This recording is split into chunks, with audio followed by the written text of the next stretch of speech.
안녕하세요. 네, 여러분 오랜만에 또 수업 촬영에 들어갑니다. 뭐 여러분들이 이어서 보는 거지만 선생님 또 오랜만에 수업 촬영을 하는데 추석 연휴 시작하는 토요일입니다. 막막하네요. 자, 그러면 오늘 다시 이제 학습지 34번 한번 같이 보는 시간을 가져보도록 하겠습니다. 자, 여기 아래에 있는 여성운동, 소년운동, 형평운동이라고 하는 부분이고요. 중단원이 바뀌었어요. 사회문화의 변화와 사회운동. 이전 시간까지는 다양한 민족운동의 전개라고 하는 파트죠.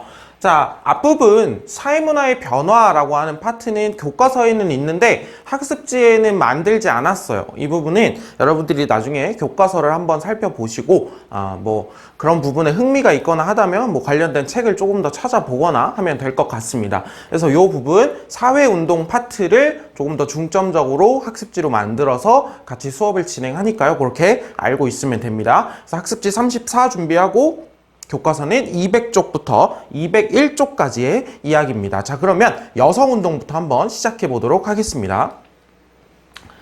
자, 우리가 지금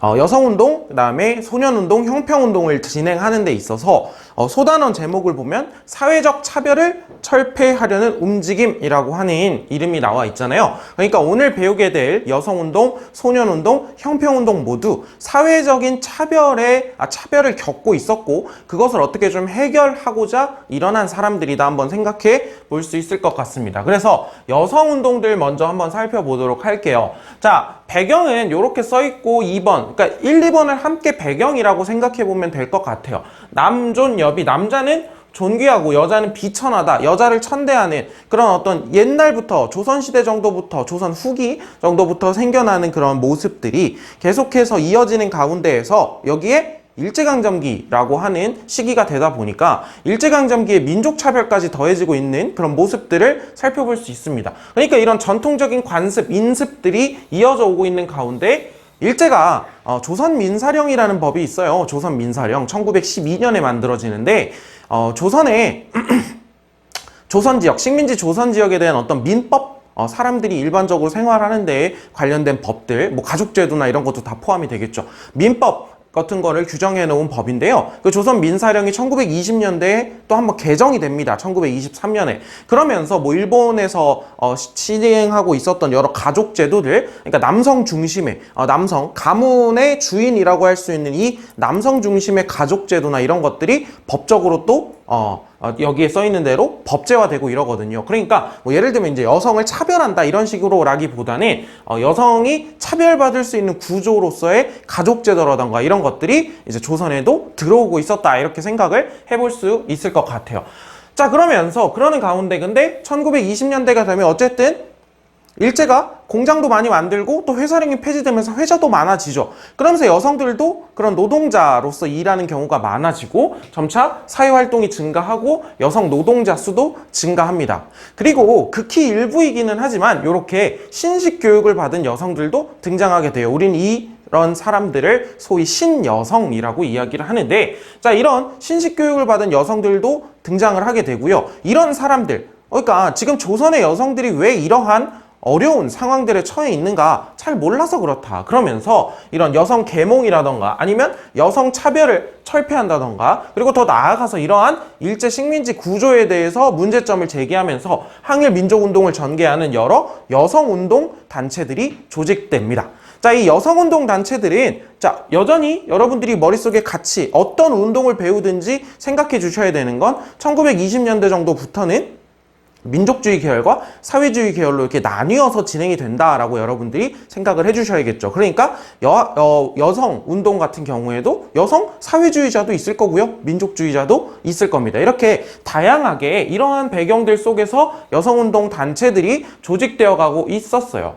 자, 그러는 가운데에서 1927년 2월 신간회라고 하는 단체가 만들어집니다. 이 신간회 우리 배웠었죠. 민족 유일당 운동, 즉 민족주의 계열과 사회주의 계열이 함께 손을 잡고 연합해서 만든 단체였잖아요. 그 신간회가 만들어지는 1927년 여성운동 단체들도 자극을 받습니다. 그래서 이 여성운동 단체들, 민족주의 계열, 사회주의 계열 할 것 없이 여성 운동 단체들도 함께 민족 유일당 운동을 전개하는 모습을 보이는데 그 결과물로 만들어진 단체가 근우회라고 하는 단체입니다. 근우회라는 단체가 이제 만들어지게 되고요. 대표적 여성 단체로서 활동을 하게 되죠. 그래서 여러분 1번에 잘 성격을 알아두셔야 되는데 민족주의 계열과 사회주의 계열이 함께 손을 잡아서 만들어진 조직된 그런 단체고요. 그래서 여기에 여성계의 민족협동전선이라고 하는 표현이 써 있죠.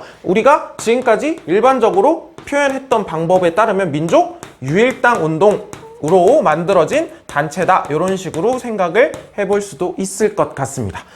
자, 그리고 두 번째 근우회의 특징은 아까 신간회 얘기도 했었는데 근우회는 신간회와 함께 연결되어서 여성 자매단체라고 표현을 하거든요. 그래서 신간회와 함께 연결되어서 여러 활동들을 나누며 활동을 진행하는 모습을 볼 수 있습니다. 그래서 신간회와의 연결고리도 같이 생각을 해주시면 될 것 같고, 자, 그러면 어떠한 활동들을 진행을 했는가? 신간회가 활동하는 방식이랑 되게 비슷하다고 보시면 돼요. 여기에 있는 대로 신간회도 마찬가지로 지부 같은 걸 많이 뒀잖아. 각 지역에, 지역별로. 이거 마찬가지로 뭐 국내 각지뿐만이 아니라 일본이나 간도저, 북쪽, 만주 지역에 이런 지역에도 지부, 지회들을 두고 활동을 하게 되고요. 주요 활동들은 역시 교육적인 부분들, 강좌나 야학, 강연 이런 것들. 근데 확실히 신간회와 다른 부분으로 여러분들이 생각해 볼 수 있는 건 타겟팅, 근우회의 타겟팅은 어디? 여성이다라고 생각을 해봐야겠죠. 자, 거기에다가 이제 사회주의 계열도 많이 들어왔잖아요, 근우회에. 그러면서 또 신경 쓰는 게 뭐냐면 노동 여성 중에서 노동을 하는 노동자 여성들 있잖아요, 여성 노동자들. 그런 여성 노동자들의 어떤 조직화라던가 그들의 어떤 노동 인권 이런 문제에 대해서도 생각을 하고 이야기를 하고 있는 모습을 볼 수 있습니다. 이따 행동 강령에서도 볼 수 있을 거예요. 그리고 여성 계몽, 이런 걸 통해서 가르치고 알고 여러분들의 문제가 뭡니다. 그러니까 그걸 해결해야 됩니다. 라고 하는 이야기를 하려고 하는 거죠. 그래서 이제 근우회의 강령을 살펴보면 조선 여자의 공고한 단결, 그렇죠. 민족주의와 사회주의가 함께 만났을 뿐만 아니라 여성들이 모이고 단결해야 우리의 문제를 해결하는 목소리를 낼 수 있다라는 뜻이겠죠. 그래서 공고한 단결을 도모하고 조선 여자들의 지위가 향상되는 것이 목적, 즉 이러한 것을 도모하고 있다라고 하는 강령을 두고 있습니다. 자, 그러면 학습지 밑에 보면 뭐가 있냐면 근우회 창립 취지, 우리가 왜 근우회를 만들었는가, 창립 취지서와 옆에 근우회 행동 강령이 나와 있는데요. 함께 한번 살펴보죠. 자, 근우회 창립 취지서 한번 보시면요. 자, 과거의 조선 부인운동은 부인운동, 여성운동이라고 생각하면 됩니다. 부인운동은 분산되어 있었다. 그것에는 아무런 통일 조직이 없었고 통일된 목표와 지도 정신도 부족하였다. 그러므로 그 운동, 즉 지금까지의 여성운동들은 그 효과를 충분히 나타내질 못했대요. 우리는 운동상 실천, 운동해 오면서 배운 것들이 있는데 그게 뭐냐면 우리가 실제로 우리 자체를 위하여 분투하려면, 열심히 싸우려면 우선 뭐 해야 된다? 조선 자매 전체의 역량, 여성들의 역량을 단결하여 운동을 전반적으로 전개해야 한다. 즉 근우회라고 하는 이러한 단체를 만든 이유가 뭐야? 여성 민족운동 단체들의 단결이라고 하는 거죠. 자, 그러면 근우회가 어떠한 행동, 어떠한 활동들을 했는지 행동 강령을 한번 살펴보겠습니다. 자, 먼저 여성에 대해서 사회적, 법률적, 일체 모든 차별을 철폐하는 것. 이게 첫 번째 행동 강령이래요. 그렇죠. 자, 두 번째, 모든 봉건적 인습이라고 하면 여러분들이 알아듣기 쉬운 표현으로 한번 바꿔보자면 전통적으로 내려오고 있었던 좋지 않은 관습들, 이런 뜻이라고 생각하면 됩니다. 자, 봉건적 인습과 미신을 타파하겠다. 두 번째, 조혼 폐지, 결혼의 자유. 이런 것들이 아직 잘 안 되고 있나 봐요. 네 번째, 인신매매, 공창 폐지라고 되어 있는데 이 공창이라고 하는 건 일본에서 들여온 일종의 제도라고 보면 됩니다. 일본에서 들어온 문화이면서 제도이기도 한데 국가에서 허락한, 공짜가 들어가 있잖아요. 퍼블릭, 공짜. 그래서 국가에서 허가받은 성매매 업소라고 생각을 하면 돼요. 이 창이라고 하는 게 이제 어떤 성매매 여성이라고 그런 뜻인데, 그래서 이제 공창이라고 하면 국가의 허가를 받은 성매매업소라고 보면 되는데요. 이런 것들을 폐지하자. 그리고 이 공창에 들어가는 여성들이 이런 인신매매를 통해서 들어가는 여성들도 많지 않겠냐라고 하는 요것도 이제 행동강령에 하나 들어가 있는 것을 볼 수 있습니다. 자, 그 다음에 5, 6, 7번을 보면 농민 부인, 그리고 부인 여성들 노동의 임금차별 철폐, 그리고 산전 산후 임금 지불, 그리고 부인 및 소년들의 위험노동, 야업, 밤에 일하는 것, 밤늦게까지 야근하는 것을 폐지한다. 자, 5, 6, 7번을 보면 아까 어떤 표현이 있었냐면 노동, 여성의 조직화라고 하는 표현이 써 있었는데, 즉 뭐 하는 거냐면, 자, 노동 여성을 조직으로 만들고 있다라는 것까지는 안 나오고 있지만, 즉 여성 노동자들에 대한, 즉 농민뿐만이 아니라 여성 노동자들, 이러한 모습들도 지금 사회주의의 영향으로 그러한 여성 노동자들의 인권이라던가 여러 가지 권리들을 찾으려고 하는 모습도 또 우리가 행동강령 5, 6, 7번에서 살펴볼 수 있습니다. 이렇게 연결지어서 한번 생각을 해보면 좋겠죠. 자, 그러면 여성운동은 이 정도로 정리를 하고요. 다음 밑으로 내려가서 소년운동을 한번 살펴보도록 하겠습니다. 자, 우리 어린이라고 하는 말이 우리한테는 익숙하잖아요. 그런데 이 소년운동이라고 하는 것이 일어나기 전에는 어린이라고 하는 말을 쓰지 않았어요. 아이들한테 뭐 애라던가 뭐 애새끼, 좀 비하적인 표현으로 하면 애새끼라던가, 여자아이들한테는 계집애, 계집 뭐 이런 식으로 부르거나 그랬었는데, 이제 소년운동이 일어나면서 어린이라고 하는 용어가 만들어진 거죠. 그러니까 어린이들이 가지고 있는 지위라고 하는 건 상당히 열악했단 말이죠. 특히나 유교적 전통 속에서는 어른들에게 무언가 굽히면서 또 아이들은 어른들이 하라는 대로 해야 되는 그런 것뿐만이 아니라 뭐 점점 뭐 이제 소년 노동의 문제들도 늘어나고 있었을 때예요. 이때가 이제 노동자들이 늘어나면서, 그러면서 계속해서 내려오고 있었던 어린이들의 열악한 지위를 극복하고, 이들의 생각은 이겁니다. 소년운동을 전개하는 사람들의 생각은 딱 이거야. 얘네들이 우리의 미래인데, 우리 국가의 미래인데 이렇게 존중받지 못하고 천대하고 그냥 막 이렇게 취급을 받아서는 안 된다 이거죠. 그래서 온전한 인격체, 이들도 하나의 인격체이고 보호받아야 할 존재고 우리 국가의 미래다라고 하는 생각으로 이제 소년운동이 전개되는 거죠. 그 소년운동을 시작한 단체라고 한다면 바로 이 천도교 계열, 천도교 소년회에서 진행을 했다라고 한번 볼 수 있을 텐데요. 여러분들이 소년운동과 관련해서 잘 알고 있는 방정환 선생이 바로 이 천도교 소년회에서 활동하고 있었던 분이다라고 한번 생각해 볼 수 있고요. 그리고 어린이라는 말이 원래 안 쓰였던 말이라고 얘기를 했잖아요. 그 어린이라고 하는 말을 만든 곳도 요 천도교 소년회다라고 생각을 하면 되겠습니다. 우리가 어린이라고 하는 말을 쓰자. 막 이렇게 경멸적으로 부르지 말자. 그러면서 어린이란 용어를 만들고요. 어린이날을 만들기도 하죠. 자, 어린이날을 만들고, 그리고 어린이라고 하는 이름의 잡지를 간행해서 우리 소년운동의 뜻을 알리기도 하고, 그리고 제목 잡지가 뭐예요? 어린이라고 하는 만들어진 말이잖아. 그러니까 이러한 용어를 보급하는 효과도 있었겠죠. 자, 그래서 이런 천도교 소년회가 소년운동을 전개를 하는 가운데에서 어린이날 행사에서 1923년 어린이날 행사에서 발표되었던 것이 바로 이 소년운동의 선언, 소년운동을 우리가 앞으로 어떻게 진행해 나갈 것인지에 대한 기본 방침이다 라고 생각을 해보면 되겠습니다. 보면 여기 어린이날 행사라고 얘기를 했잖아요. 5월 1일이죠. 5월 1일. 뭐냐면, 자, 조금 이따가 얘기를 할게요. 소년운동의 선언을 먼저 한번 읽고. 자, 어린이를 옛날로부터 내려오는 윤리적인 압박으로부터 해방해서 그들에게 대한 완전한 온전한 인격체로 대해라 라고 하는 거고요. 둘째, 어린이를 옛날로부터 내려오는 경제적 압박으로부터 해방해서 뭐하래? 만 14세 이하 그들 소년들에 대한 돈을 주든 돈을 주지 않든 노동을 하지 말게 해라 라고 하는 거죠. 이 소년노동에 대해서 소년노동을 금지시켜라 라고 하는 그런 문제의식이라고 또 볼 수 있죠. 자, 셋째, 어린이 그들이 고요히 배우고 즐겁게 놀기에 만족스러운 각양 여러 모습의 가정 사회적 시설을 행하게 해라 라고 하면서 이러한 기본 방침을 가지고 소년운동을 전개해 나가겠다 라고 하는 거죠. 어린이날 행사에서 이 소년운동의 선언이라고 하는 게 나왔다고 했는데 어린이날 행사가 점점 커지게 되고요. 이 소년운동의 선언이 나온 이후에 이 소년운동에 대해서 민족주의 계열, 사회주의 계열 할 것 없이 굉장히 양쪽 모두에게 호응을 받습니다. 특히 또 사회주의 계열에서는 이런 소년 노동 문제에 대해서도 관심을 많이 가질 수 있겠죠. 자, 그러면서 이런 여러 계열에서의 관심을 소년운동이 받으면서 각종 소년운동 단체들이 굉장히 많이 만들어졌고요. 그들의 세력이 하나로 합쳐진 게 여기 전국적 조직으로 나와 있는 조선 소년연합회라고 생각을 해보면 되겠습니다. 뭐 그냥 한번 봐두시면 돼요.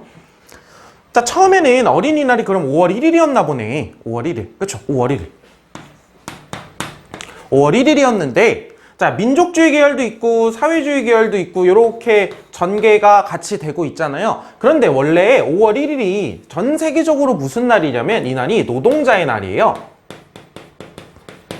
노동자의 날, 메이데이라고도 부르죠. 이 노동자의 날인데 이 사회주의 계열에서 5월 1일 원래 지금 어린이날인 5월 1일이 노동자의 날 메이데이와 겹친다라고 이야기를 하면서 5월 1일에서 날짜를 5월 첫 일요일로 바꿔요. 5월 첫째 주 일요일. 그래서 이제 5월 첫째 주 일요일로 잡아가지고 어린이날 행사를 하다가 광복이 된 이후에 1946년에 처음으로 이제 어린이날 행사를 치르게 됩니다. 광복 이후 첫 어린이날 행사를 1946년에 치르게 되는데 이때 5월 첫째 주 일요일이 5월 5일이었어요. 그래서 이제 여러분들이 알고 있는 어린이날이 이렇게 쭉 진행이 된다라고 생각을 해보면 되겠죠. 뭐 이걸 기억하라는 건 아니고 어린이날이라고 했는데 여러분들이 아는 날짜와 다를 수 있잖아요. 다르잖아. 그러니까 왜 그런지 한번 설명을 한 겁니다. 자, 그런데 방금 얘기를 했듯이 각양각층에서 민족주의, 사회주의 할 것 없이 굉장히 호응을 많이 받았고요. 소년운동이라고 하는 게. 그래서 어린이날 행사, 소년운동 세력이 점점 커지게 되면서 일제히 주목을 받습니다. 쟤네들 애들 너무 많이 모인다. 조선인들이 너무 많이 모인다. 저거 언제든지 민족운동으로 전환될 가능성이 보인다라고 하면서 일제의 탄압이 들어오게 되고요. 그리고 우리가 이제 36페이지에서 일본의 어떤 본격적인 침략전쟁에 대해서 이야기를 하게 될 텐데 그 침략전쟁이 본격적으로 시작되는 요 중일전쟁부터는 한국 내에서 청소년운동, 청년운동, 소년운동 모든 운동을 금지시키거든. 그래서 이제 완전 금지되는 모습을 살펴볼 수 있습니다. 자, 소년운동도 이 정도로 내용을 정리를 하시면 되겠습니다.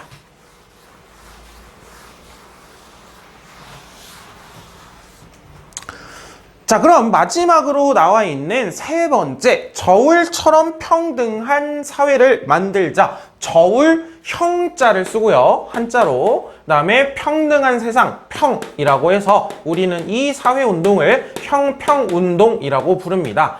세 번째에다가 빈칸을 뚫어놓은 이유는 형평운동이란 이름에는 누가 일으켰는지가 안 나와 있죠. 그래서 일단 운동 이름을 한번 생각해 보자는 거였고 이것도 반드시 같이 기억을 하셔야겠죠. 형평운동은 누가 백정들이 일으킨 운동이다 라고 생각을 해보면 되겠습니다. 자, 백정들은 조선시대에는 천민으로 취급을 받았죠. 저 도축업자들. 그런데 갑오개혁 때 신분제가 사라지잖아요. 그럼에도 불구하고 신분에 대한 의식, 인식이라고 하는 거는 계속 이어질 수밖에 없고요. 일제감정기가 시작되면서 특히나 일제가 또 백정에 대해서 어떤 제도적 차별들을 가하게 되는 모습도 보이거든요. 그래서 백정에 대해서 사회적 차별과 천대가 계속 이어지게 되고 심지어 그러면 사람들이 어떻게 아느냐. 그러니까 백정들이 관공서에 가거나 이러면 공무원들에게도 매우 큰 차별을 받거든요. 어떻게 알지? 보면 일제가 호적에다가 점을 이렇게 찍어놔요. 붉은 점. 무슨 뜻이냐면 얘가 백정 출신이란 얘기예요. 백정 계열에 있는 사람이란 얘기지. 그래서 백정 신분을 표시해 놓거나 이런 모습들. 그래서 백정들이라고 하는 게 알려지고 또 나중에 보면 결국 사람들의 마음에 막 그 억울함을 가지고 오는 건 자식 문제인 것 같아요. 자식들이 학교를 들어가는데도 차별을 받습니다. 그러니까 내 자식만큼은 그런 사회에서 안 살았으면 하는 거죠, 이 사람들은. 그래서 백정에 대해서 사회적 차별을 철폐하자라고 하는 운동을 전개하게 되고요. 결국 형평운동이란 뜻이 뭐다? 저울처럼 평등한 세상을 만들자. 자, 그러면서 1923년에 경상남도 진주, 현재 경상남도 진주에 조선 형평사라고 하는 이름의 형평운동 조직을 만들게 되고요. 이 조선 형평사를 중심으로 해서 형평운동을 전국적으로 전개해 나가게 됩니다. 전국적으로 확대될 뿐만이 아니라 단순히 백정들의 사회적 차별 철폐 운동을 넘어서서 다른 어떤 노동자 단체, 농민단체들과 연계하면서 항일민족운동을 함께 전개하기도 하고 이런 모습들을 살펴볼 수 있어요. 자, 밑에 있는 글은 바로 이 조선 형평사가 만들어지면서 우리가 왜 들고 일어났는지에 대한 이야기를 밝힌 조선 형평사 취지문입니다. 자, 그래서 공평은 사회의 근본이고 애정은 인류의 본령이다. 선생님은 이 첫 문장만 보면은 약간 가슴이 울리더라고요. 딱 그냥 첫 문장이 되게 강렬하게 딱 와닿는 것 같아요. 공평은 사회의 근본이고 애정, 사랑이라고 하는 건 사람으로서의 본령이다 라고 하는 뜻. 자, 그러한 까닭으로 우리는 계급을 타파하고 모욕적 칭호를 폐지하면서 백정 이런 뜻이겠죠. 교육을 장려하여 우리도 참다운 인간이 되는 것을 기하자라고 하는 게 우리 조선 형평사의 주장이다. 지금까지 조선의 백정은 어떠한 지위와 압박을 받아왔는가? 과거를 회상하면 종일 통곡하고도 피눈물을 금할 수가 없다. 마지막 문장 보면 직업의 구별이 있다고 한다면 금수, 짐승의 생명을 뺏는 게 우리뿐만이 아닌데 왜 우리들에게만 이러한 사회적 차별이 가해져야 하는가라고 하는 억울함도 한번 살펴볼 수 있습니다. 자, 그래서 형평운동도 이 정도로 정리를 하시면 될 것 같아요. 자, 34페이지에서는 우리가 사회적 차별을 받고 있는 여러 계층들, 특히 여성, 그 다음에 어린이, 소년운동, 그 다음 마지막 백정들의 형평운동까지 살펴봤어요. 간단하게 파트별로 내용을 좀 정리하면서 여기 34페이지는 마치면 될 것 같습니다. 자, 우리 다음 시간 35페이지에서는요, 민족 문화를 지키려는 노력, 즉, 한글, 역사, 종교, 이러한 우리의 민족 문화를 지키려고 하는 그런 민족 문화 수호 운동에 대해서 살펴볼 겁니다. 자, 그러면 모두 수고 많았고요. 35페이지에서 보도록 하겠습니다.